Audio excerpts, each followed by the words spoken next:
Hello दोस्तों, स्वागत है आपका हमारे यूट्यूब चैनल शौर्य कंपटीशन में।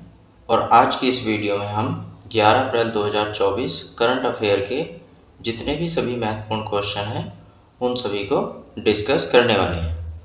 तो चलिए दोस्तों स्टार्ट करते हैं। क्लास स्टार्ट करने से पहले कल की क्लास का क्विक रिवीजन कर लेते हैं। हाल ही में उत्तराखंड सरकार ने हिमालय के गिलोफ के आंतरिक हिमालय के गिलोफ यानी कि हिमस्खलन वगैरह जो हुआ था, ठीक है, उसके खतरों का आकलन किया था। ठीक है, किसने किया था? उत्तराखंड सरकार ने। और दोस्तों डॉक्टर निकेश कुमार जैन, जो डॉक्टर निकेश कुमार जैन हैं, इन्हें ग्लैमर एंड लाइफस्टाइल अवार्ड 2024 से सम्मानित किया गया। ठीक है। और दोस्तों जो लव कुमार थे, इन्हें एसपीजी महानिरीक्षक नियुक्त किया गया है।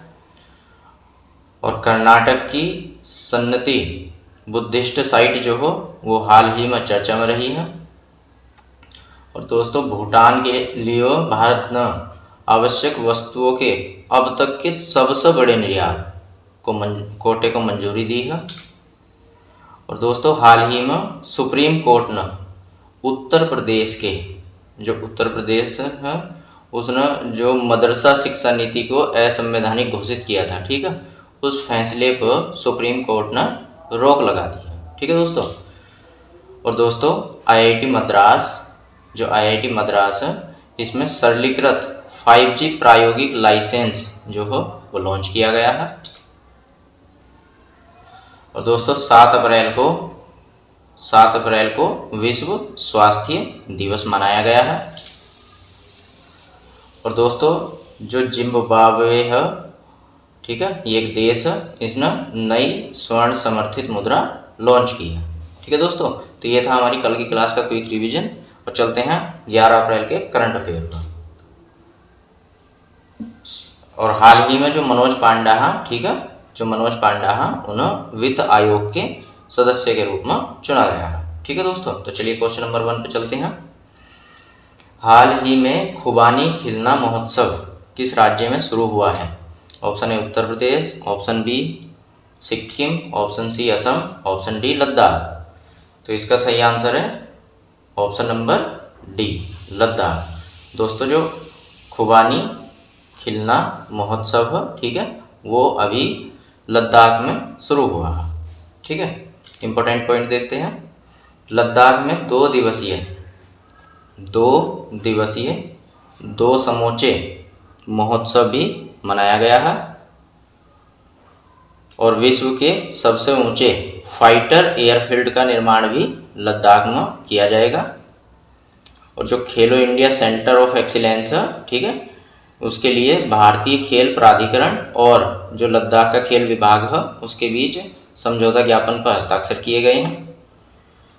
और दोस्तों सियाचिन में तैनात होने वाली भारतीय सेना की पहली महिला चिकित्सा अधिकारी जो हो वो गीतिका कील बनी है।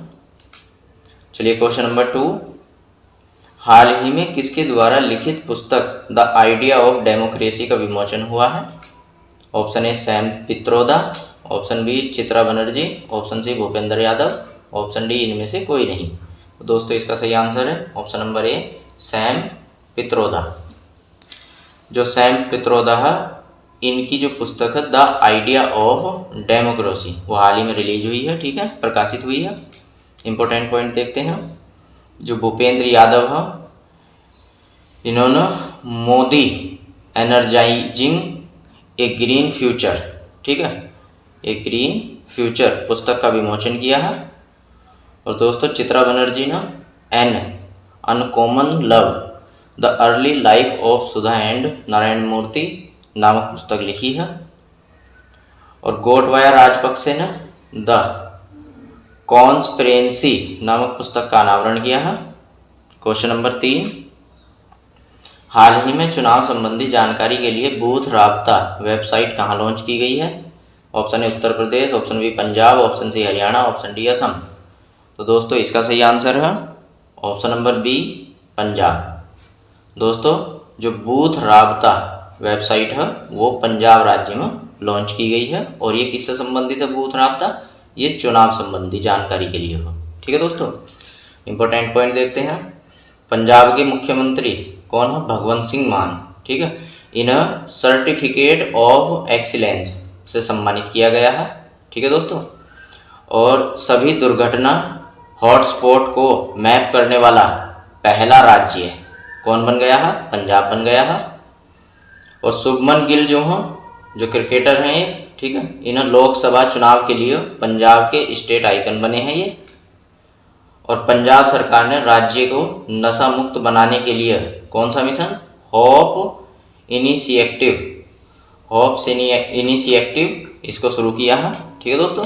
चलिए क्वेश्चन नंबर 4 पे चलते हैं। हाल ही में किसने F1 जापानी ग्रांड प्रिक्स 2024 जीती है? ठीक है। Option A Las Vegas, option B Carlos Sainz, option C Max Verstappen, option D Marco Bezzecchi. तो इसका सही आंसर है option number C Max Verstappen. Important point देखते हैं दोस्तों। जो लास वेगास ग्रैंड प्रिक्स 2023 है वो भी किसने जीती है? इन्होंने ही जीती है। इन्होंने मैक्स वर्स्टप्पन। और दोस्तों जो इटालियन ग्रैंड प्रिक्स है ये भी मैक्स वर्स्टप्पन ने ही जीती है, इन्हें ही मिली है, ठीक है। और दोस्तों जो मैक्सिको सिटी ग्रैंड प्रिक्स है वो मैक्स वर्स्टप्पन को ही मिली है ये भी, ठीक है दोस्तों। और जो इंडियन ग्रैंड प्रिक्स 2023 है, ठीक है, ये किसको मिली है? मार्कोम वेजेंची को, ठीक है दोस्तों। और जो सिंगापुर ग्रैंड प्रिक्स 2023 है ये कार्लोस सेंज को मिली। Next question number 5। हाल ही में स्लोवाकिया देश के, कौन से देश के? स्लोवाकिया देश के राष्ट्रपति का चुनाव किसने जीता है? Option A Tamas Sulyok, option B Peter Pellegrini, option C Alexander Stubb, option D Simon Harris. दोस्तों इसका सही आंसर है option number B Peter Pellegrini. इन्होंने स्लोवाकिया देश के राष्ट्रपति का चुनाव जीता, ठीक है दोस्तों। आइए और इम्पोर्टेंट पॉइंट देखते हैं दोस्तों। जो तामस सुल्योव ये भी हंगरी के नए राष्ट्रपति बने हैं। और दोस्तों जो साइमन हैरिस है ये आयरलैंड के सबसे युवा प्रधानमंत्री बने हैं। और दोस्तों जो अलेक्जेंडर स्टब हैं वो फिनलैंड के नए राष्ट्रपति नियुक्त हुए हैं। और जो जूडिथ सुमिनवा तुलुका हैं ये कांगो की पहली महिला प्रधानमंत्री बनी हैं, ठीक है दोस्तों।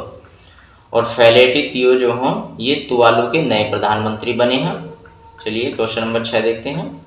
हाल ही में भारतीय तटरक्षक बल ने कहाँ जलीय केंद्र का उद्घाटन किया है? Option A Karnataka, option B Gujarat, option C Tamil Nadu, option D Meghalaya. तो दोस्तों इसका सही आंसर है ऑप्शन नंबर सी तमिलनाडु। जो भारतीय तटरक्षक बल है इन्होंने जो जलीय केंद्र का उद्घाटन किया है वो कहाँ पर किया है? तमिलनाडु में किया है। इंपॉर्टेंट पॉइंट देखते हैं।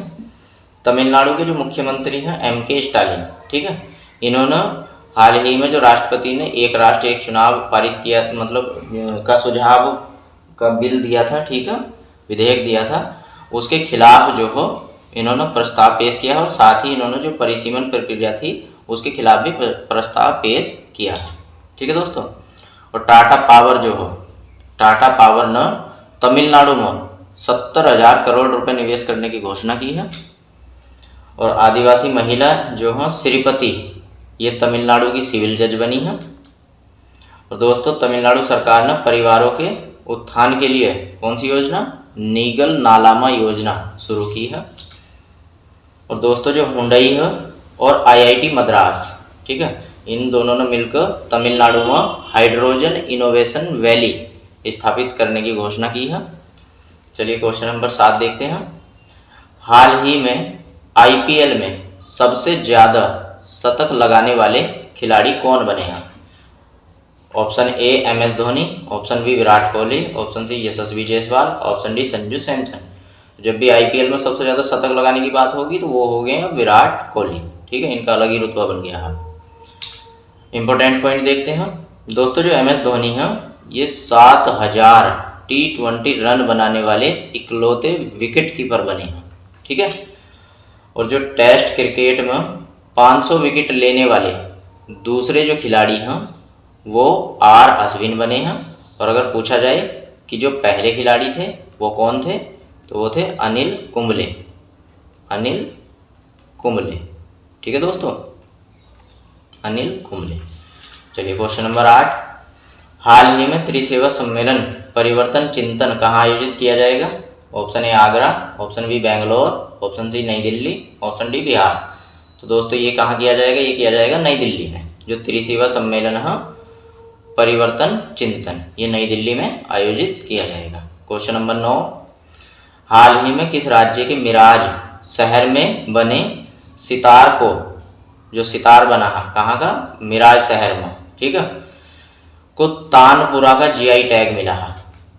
तो ऑप्शन ए हरियाणा राज्य के, ऑप्शन बी अरुणाचल प्रदेश राज्य के, ऑप्शन सी उत्तर प्रदेश राज्य के, ऑप्शन डी महाराष्ट्र राज्य के। तो दोस्तों ये है ऑप्शन नंबर डी, महाराष्ट्र राज्य के जो मिराज शहर में सितार बना हुआ है, ठीक है, उस तानपुर का जीआई टैग मिला है। इंपॉर्टेंट पॉइंट देखते हैं, देश की सबसे बड़ी अर्थव्यवस्था, सबसे बड़ी अर्थव्यवस्था के रूप में कौन सा राज्य उभरा है? तो महाराष्ट्र उभरा है। ठीक है दोस्तों, और 27वें राष्ट्रीय युवा महोत्सव का जो आयोजन है वो नासिक में किया गया है। और महाराष्ट्र के जो मुख्यमंत्री हैं वो कौन है? एकनाथ शिंदे। ठीक है, इन्होंने भारत की पहली एलएनजी संचालित बस लॉन्च की है। और दोस्तों जो महाराष्ट्र भूषण पुरस्कार है 2024, जो महाराष्ट्र भूषण पुरस्कार 2024 है, ये किसे मिला है? डॉक्टर प्रदीप महाजन को मिला है। ठीक है दोस्तों, और महाराष्ट्र सरकार ने मुख्यमंत्री वयोश्री योजना शुरू करने का फैसला लिया है। तो सारे की पॉइंट आपको याद रखने हैं। चलिए क्वेश्चन नंबर 10 और लास्ट क्वेश्चन पे चलते हैं। हाल ही में किसे जर्मन लोकतंत्र पुरस्कार मिलेगा? कौन सा पुरस्कार? जर्मन लोकतंत्र पुरस्कार। Option A Amitabh Ghosh, option C Nita Ambani, option C Yulia Navalnaya, option D Michel Telagrand. तो दोस्तों इसका सही answer option number C, Yulia Navalnaya. ठीक है दोस्तों, इन्हें कौन सा पुरस्कार मिलेगा? जर्मन लोकतंत्र पुरस्कार से सम्मानित किया जाएगा। ठीक है दोस्तों, और देखते हैं इसके इंपॉर्टेंट पॉइंट। अमिताभ घोष जो हो, इन्हें कौन सा पुरस्कार मिला है?